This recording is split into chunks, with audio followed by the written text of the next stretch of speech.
Hello and welcome to Read Becca. We're going to talk about a work I really enjoyed recently, and that is Dress Codes: How the Laws of Fashion Changed History by Richard Thompson Ford. This work gets into the depths of how fashion is all about how we show our bodies, how we adorn our bodies, and how much that is about power, whether it's the person with power who is expressing themselves or the person with power who is policing how others express themselves. It is all about class and race and gender disparity and inequality that is expressed through the elements of style. I enjoyed this so much, and the author is a Stanford law professor, so he has previously written works from a racial disparity aspect. So his previous works are titled The Race Card and Rights Gone Wrong: How Law Corrupts the Struggle for Equality. And he is a black man, so it is interesting to have that lens applied to fashion, and specifically from the perspective of how laws and dress codes have affected people in a minority or in lower classes, people who have an unequal position. So we start out, all of part one is very focused in Europe, Western Europe really, and so we're talking about historical Europe. It's really all about the beginnings of sumptuary laws and some of the silly things that happened around that I'm sure were not very silly at the time. People were suffering horrible reactions to their fashion faux pas. So one of the funny things that happened in here is that we had kind of an outbreak of fashionable crowns, and so the royals had to then make a law to keep people from wearing crowns around all over the place, because obviously that was a status symbol. So in all of those things like materials, we also saw velvet being only permitted to the upper class because they did not like that lower class people were saving up and getting these status symbols. It was very interesting to learn that at certain times in history, gown drapery and tailoring were very distinct careers. So you could not overlap. If you were a tailor, you could not do draping. There were set regulations on how these people could do the work on these gowns or draped garments. And so once things moved forward in progressing with fashion to where there were elements of both in garments, the two careers started blending together, and we saw some more people stepping out of that role and making their own fashions and really bursting in creativity about fashion. We see jewelry as both a religious symbol and as a symbol of immodesty at the same time. So that is really explored here. Then we also have the matter of dress of religious women. So again, we're in Western Europe, so primarily Catholic. We explore the evolution of the nun's habit. So this is a very early gender expression, I would say, or the effects and attempts to suppress gender expression. The main example given here is Joan of Arc, and I was very surprised to learn, I had never heard this before, but in fact Joan of Arc burning at the stake for heresy, that heresy was cross-dressing. So I had never learned that in any of my schooling coming up. And then as well, there are a number of cases that are cited here where other individuals were effectively cross-dressing, or, as it references masks and costumes, people were using these fashions as tools in order to subvert their gender. Part two, we still are in Western Europe at the beginning. So in this one, we have male fashions, which were becoming more and more ornamental almost. So like I said, frock coats and powdered wigs, those things don't sound very practical, but the arguments being made for why their ornamentation was increasing were that was practical. So the men could come up with these kind of harebrained reasons for it. So the powdered wigs, you don't want to do your hair every day, so we've got these nice powdered wigs you can put on, right?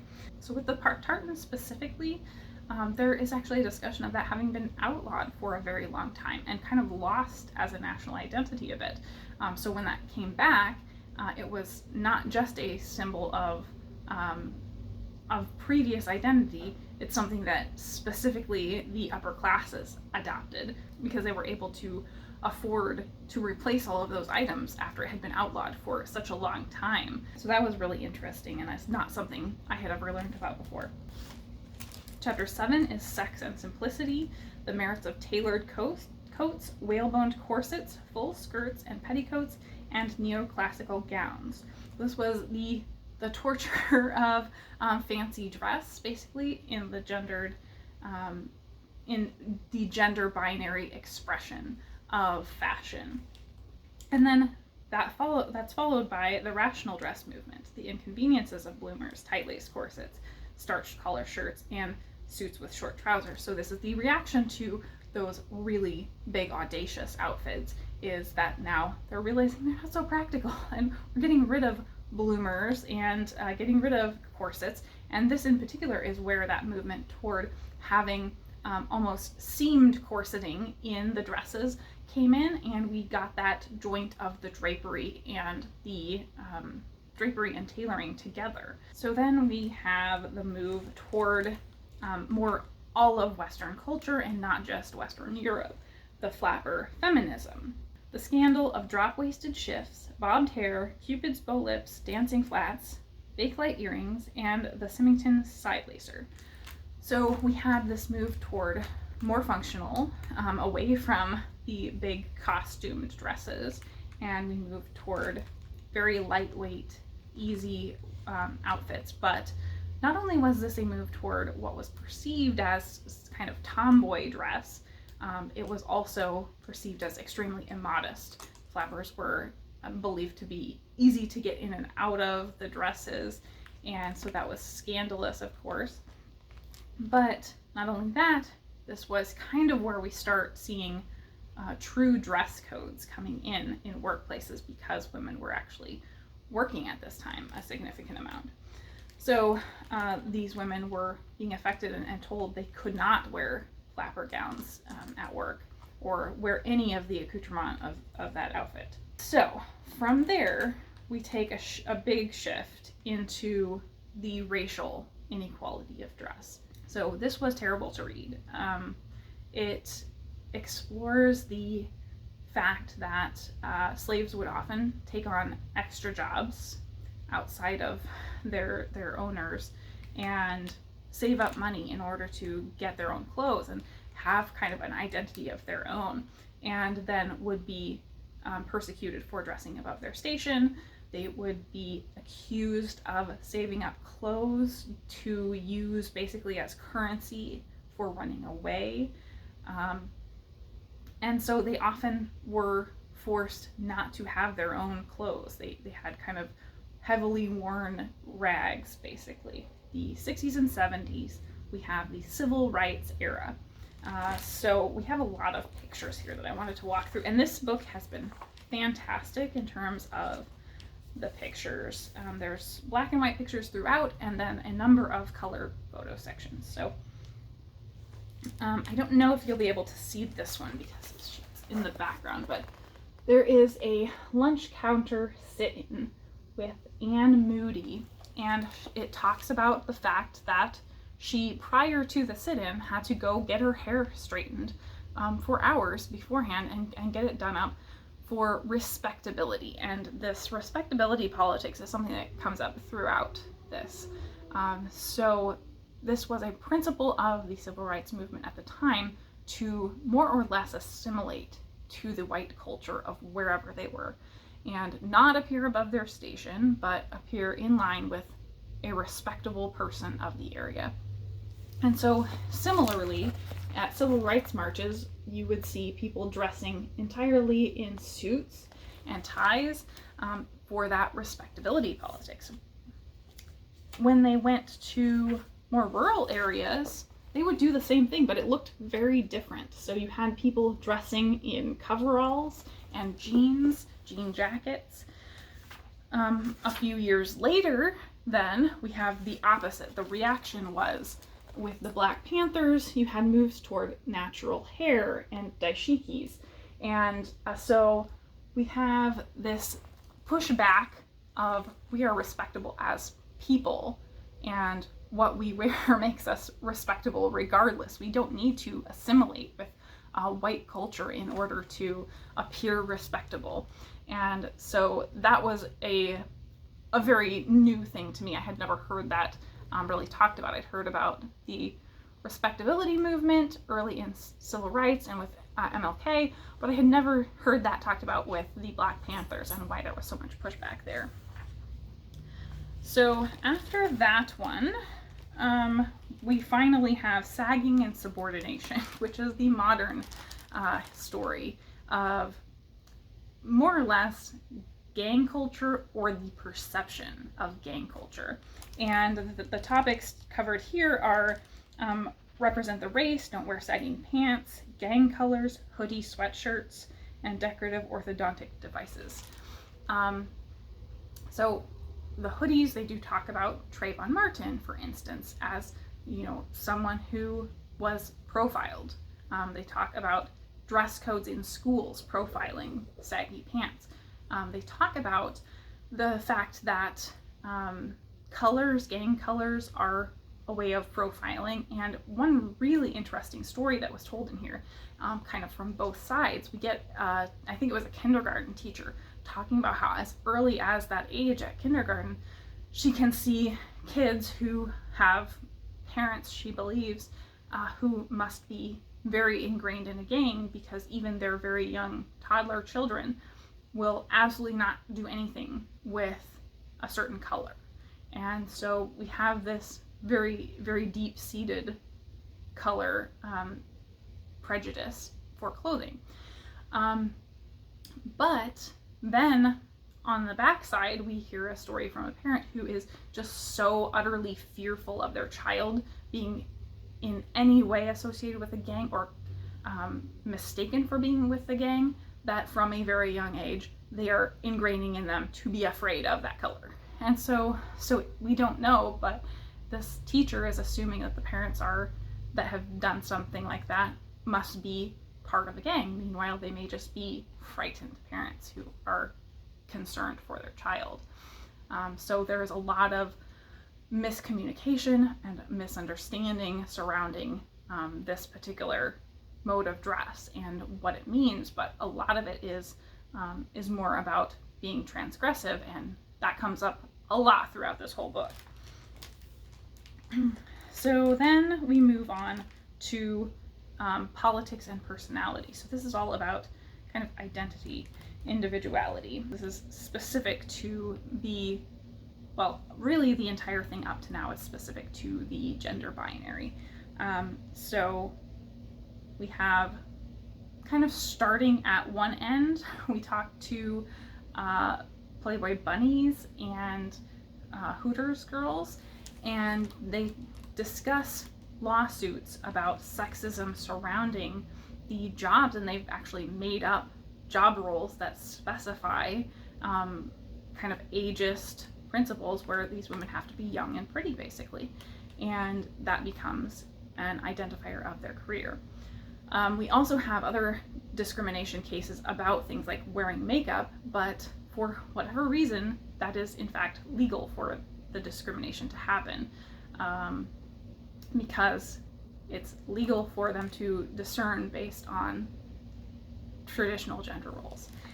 And from there, from workplace discrimination, we get into school dress codes and how they very disproportionately affect girls. And let me read a passage here about the school dress code discrimination. Unfortunately, in practice, dress code enforcement almost always targets girls. For instance, roughly 90% of the 200 students caught in the dress code dragnet at Tottenville High School were female. And this disparity isn't all that surprising given that many of the expressed rationales for high school dress codes assume female bodies are inherently distracting. For instance, Jim Bazin, principal of Plymouth Christian High School in Grand Rapids, Michigan, defended a dress code that focuses on girls as a way to keep them safe from boys. A lot of bare skin is a sexual distraction to the male and leads him to treat women as sex objects. As if male libido were an uncontrollable force of nature, he blamed a litany of irresistible feminine temptations, expecting the guys to keep their eyes off young ladies with shirts revealing their cleavage, short skirts, tight pants, leggings, shorty shorts, or tight shirts is like walking out in the rain and expecting not to get wet. School administrators often insist that restrictive dress codes protect young women from predatory men, echoing the ancient belief that women are the source of all sin. Principal Bazin, for instance, implicitly blames women and girls for triggering the lust of men and boys. A young man may have no intention to lust, yet when an immodestly dressed girl passes him, he will think sexual thoughts.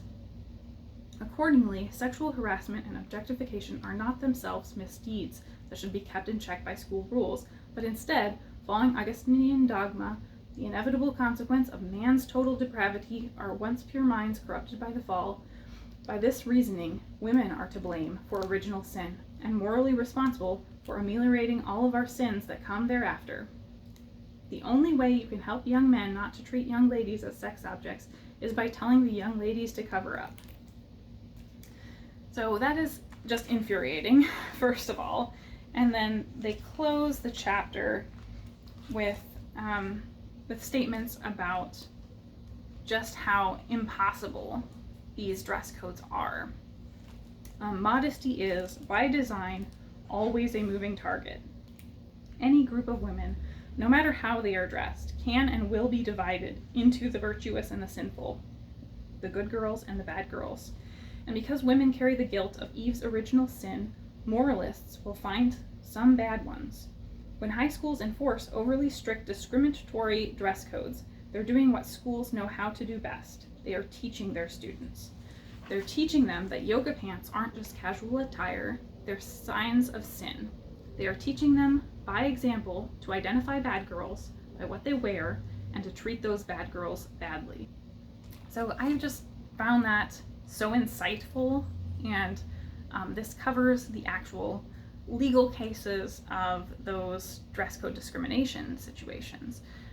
And so we start the next section, which is all about non-binary gender and sexuality.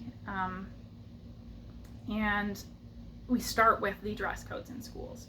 So I think the first situation that's talked about is actually an example of the situation like in the musical Prom, where a girl was basically blocked out for prom after she was planning to wear a tuxedo and go with her girlfriend. And so that is just frustrating. But beyond that, there's some really graphic stories in there.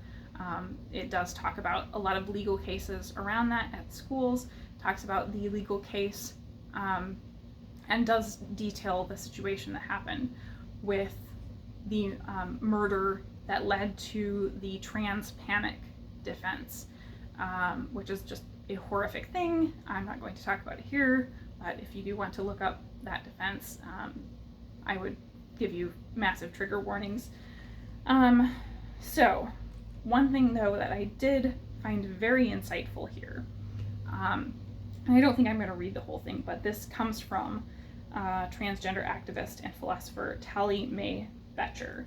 So to kind of paraphrase what she has said is that the reason why people have so much trouble and need to put those who do not follow gender norms into gender norm boxes is that classically, we use clothing to cover up our genitals, yet to this conservative mind, we are meant to be signaling our role in a mating situation, that we are meant to be signaling, like in the animal world, with colors and traits and plumage, what our role is in mating. And so we're being transgressive in that way by not adhering to the standard outward expression of a reproductive role. And so obviously that's not terribly relevant to us today. And so the conservative following that you must present appropriately to your sex role is just really not a coherent one. So from there we move on to chapter 15, piercing the veil. Outlawed as indecent or condemned as sacrilegious. Headscarves, burqas, bikinis. So this is the first movement really into non-Western culture, but it is specifically through a lens of the way Western culture treats those things, and specifically things like the burqa ban. I think this was a really interesting section. We talk about only two real pieces of religious clothing, and that is the burqa as a broader topic, and then the Jewish Orthodox wig. But again, it's only through the context of New York Jewish Orthodox and not really looking at anyone from Israel.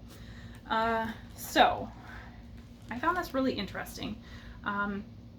It seems like it's so easy for the Western world to look at this, and looking at the burqa ban, it's always, oh yeah, it's clear this is something that is patriarchal and oppressive. You should not want this, right? But we have to remember that you can't remove somebody from the context of their culture. So earlier on in the section about specific to women, high heels come up quite a bit, and to me that is exactly the same as when we're talking about women who voice that they are choosing to wear a burqa, a niqab, a hijab, are often profiled as being kind of brainwashed, right? But we don't say the same thing about women who wear high heels. So it is absolutely possible for women in our culture to wear high heels and choose to do that, to make themselves feel sexy, to make themselves feel empowered, while also having those items be objectifying and part of male patriarchal power. But in the context of our culture, it's complicated, and it can be both things. And that is true also of things like the hijab and niqab and burqa, where a woman can have that choice and make it while living in her own culture for positive purposes to herself. And I feel like that's something that we are still grappling with, and hopefully, in both cases, 50 or 100 years from now, we will be beyond that, and we won't have to even think about these things that are formerly patriarchal symbols. So I think, and that's my personal thoughts, that's not a stance that this book takes. This very much just presents the legal situations that have come up and the Western attempts to suppress these expressions of religion. So as we're getting to the last section, the last two chapters really, the chapter 16 is merit badges, and this is all about fashion as a status symbol. So things like luxury brands or attire that makes you fit into a hidden group. Like if you go to a golf club, you have to dress a certain way and you're expected to do that. And then the last chapter is actually one that I thought could have been a lot longer, but it does not take it doesn't take a point of view. It just purely presents situations where this has happened prominently and cases of this. But the last chapter is all about cultural appropriation. And interestingly, he chooses to start with bleach blonde hair in Black women, and how that again was used as something that violated workplace dress codes. So this section sticks with popular culture scenarios. So the recent Chinese dress at a prom comes up. There don't seem to be too many legal situations around this, but it was interesting to see all of the different instances that come up. And then we get on to the conclusion. And I think one of the things I didn't really like is the conclusion is talking very much about how fashion makes our identity. And that feels like it should have been at the beginning of the book versus the end of the book, but it's a nice way to tie things up, I think. So I think overall this was an amazing book. I do feel that we had massive underrepresentation for the entire non-Western world. We didn't even get into Eastern Europe. We didn't get into anything Chinese or Japanese at all. So just massively underrepresented, and everything looking through that Western lens. But if we had gotten into that stuff, this would be a huge book. I mean, it's already pretty large, and this entire section is references. So there's about 40-50 pages of references. So as a whole, I think I highly recommend this if you're into nonfiction, if this is a topic that interests you, specifically if you are interested in history. This is a wonderful book to pick up. I gave this 4.5 out of 5 stars.